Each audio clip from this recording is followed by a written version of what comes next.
90% लोग आरबीआई और सेबी के पावर्स को गलत समझते हैं। अगर आप बैंकिंग एग्जाम्स की प्रिपरेशन कर रहे हैं तो यह डिफरेंस जानना बहुत जरूरी है। आरआरबी पीओ, एसबीआई पीओ और आरबीआई ग्रेड बी एग्जाम्स में आरबीआई और सेबी के पावर से रिलेटेड क्वेश्चंस बार बार आते हैं। आज हम इसे बिल्कुल सिंपल लैंग्वेज में समझेंगे। तो स्टार्ट करते हैं। सबसे पहले हम पढ़ने वाले हैं what are the powers of RBI. RBI के क्या पावर्स होते हैं। सबसे पहला पॉइंट, आरबीआई बैंक्स को कंट्रोल करता है, यानी कि बैंक्स को कंट्रोल करने का पावर आरबीआई के पास रहता है। चाहे वो किसी भी टाइप का बैंक हो, चाहे वो आपका पब्लिक सेक्टर बैंक हो, चाहे वो आपका प्राइवेट सेक्टर बैंक हो, स्मॉल फाइनेंस बैंक हो या कोई भी पेमेंट बैंक हो, सभी प्रकार के बैंक्स को कंट्रोल करने का पावर आरबीआई के पास रहता है। Second point is, RBI decide करता है कि आपका इंटरेस्ट रेट कितना होगा। इंटरेस्ट रेट को कंट्रोल करने का पावर भी आरबीआई के हाथों में होता है। Third point is, RBI currency notes को भी प्रिंट करने का पावर रखता है, यानी कि आरबीआई करेंसी नोट्स को भी प्रिंट करता है, यह पावर भी आरबीआई के पास रहता है। Fourth point is, RBI inflation control करता है। इन्फ्लेशन से हमारा कहने का मतलब है महंगाई को कंट्रोल करने का पावर भी आरबीआई के पास ही रहता है। बेकार में ही हम सरकार को कोसते हैं, ठीक है। आरबीआई के पास ये पावर रहता है कंट्रोल करने का, सरकार के पास भी रहता है, बट वो हम आपको किसी और वीडियो में समझाएंगे। वो मनी के कंट्रोल से इन्फ्लेशन कंट्रोल नहीं कर सकते हैं। कौन? सरकार। आरबीआई पर कर सकती है। नेक्स्ट हम पढ़ने वाले हैं अपना last point is, RBI banks को लाइसेंस प्रोवाइड करने का काम भी करता है। लाइसेंस प्रोवाइड करने का काम भी कौन करता है? आरबीआई करता है। These are some functions of RBI and in these functions there is no control of SEBI, securities and exchange board of India. Securities exchange board of India का कोई भी इसमें हस्तक्षेप नहीं रहता है। ये सभी का सभी पावर्स केवल आरबीआई के पास रहता है। इसे अगर मैं आपको नॉर्मल एंड सिंपल एग्जांपल से समझाऊं तो ऐसे समझ लीजिए कि अगर कोई भी बैंक है, मान लीजिए आपका एचडीएफसी बैंक हो या फिर आपका स्टेट बैंक ऑफ इंडिया हो या फिर आपका मान लीजिए पंजाब नेशनल बैंक हो, कोई भी बैंक हो, अगर वो आरबीआई के बनाए गए रूल्स का वॉयलेशन करते हैं, उल्लंघन करते हैं, तो उनके ऊपर जो एक्शन लेने वाली बॉडी रहती है, जो एक्शन लेने वाली बॉडी रहती है वो कौन रहती है? आरबीआई रहती है, यानी कि आपका रिजर्व बैंक ऑफ इंडिया रहता है। लेकिन इनमें आपका जो सेबी होता है ये कुछ नहीं कर सकता है। बैंक्स के रिलेटेड जो भी चीज रहेगी वो हमेशा किसके कंट्रोल में रहेगी? आरबीआई के कंट्रोल में रहेगी। नेक्स्ट हम बात करते हैं what are the powers of SEBI, securities and exchange board of India. सबसे पहले तो आप इसका डेफिनेशन समझ लीजिए। सिक्योरिटीज एंड एक्सचेंज, मेरी राइटिंग के लिए मुझे माफ कीजिएगा, India, securities and exchange board of India. अब हम इनके पावर्स डिस्कस करते हैं। तो सबसे पहला पावर जो सेबी का है वो रहता है रेगुलेट करना स्टॉक मार्केट को, ठीक है। स्टॉक मार्केट को कंट्रोल करना, स्टॉक मार्केट को रेगुलेट करना, ये पावर सेबी के पास रहता है। नेक्स्ट सेकंड पॉइंट में हम बात करते हैं आईपीओ। ये जो आईपीओ होता है इसका फुल फॉर्म होता है इनिशियल पब्लिक ऑफरिंग्स।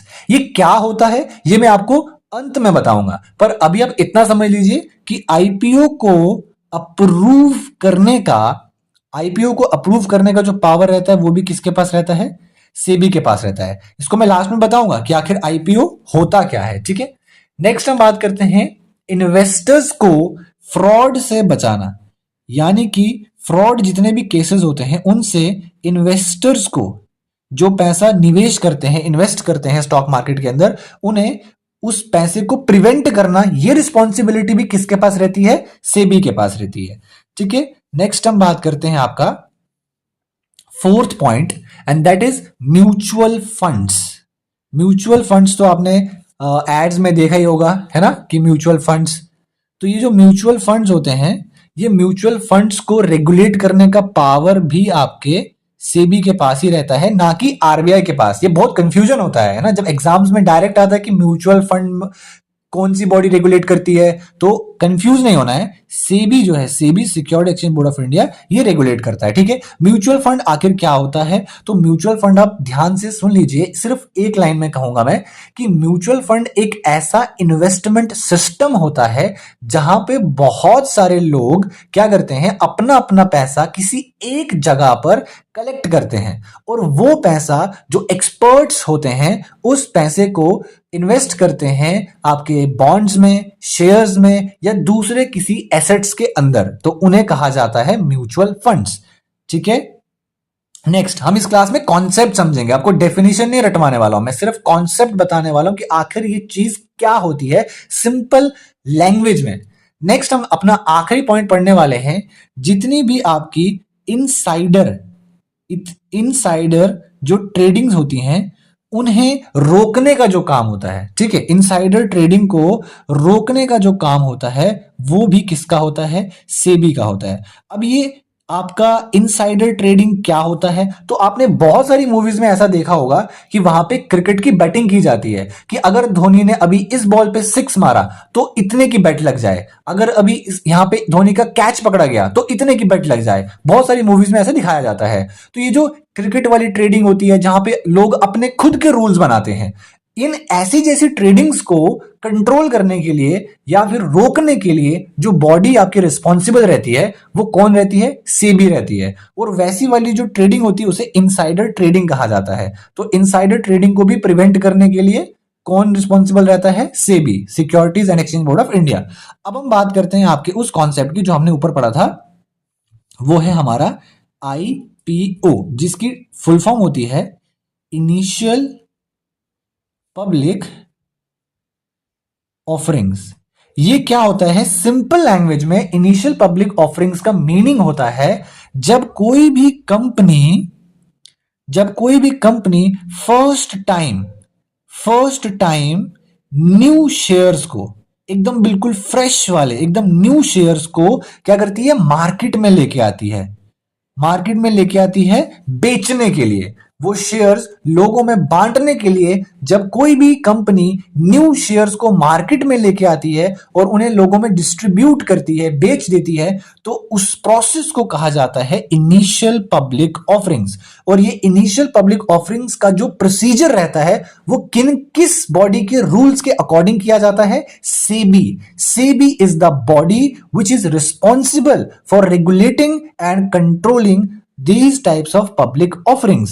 यानी इन पब्लिक ऑफरिंग्स को कंट्रोल करना, कैसे, कौन सी गाइडलाइंस को फॉलो करते हुए इन शेयर्स को मार्केट में उतारा जाता है, वो सभी के सभी रूल्स किसके बनाए हुए होते हैं? सेबी के बनाए हुए होते हैं। So these are the most important powers and the difference between the powers of SEBI and RBI.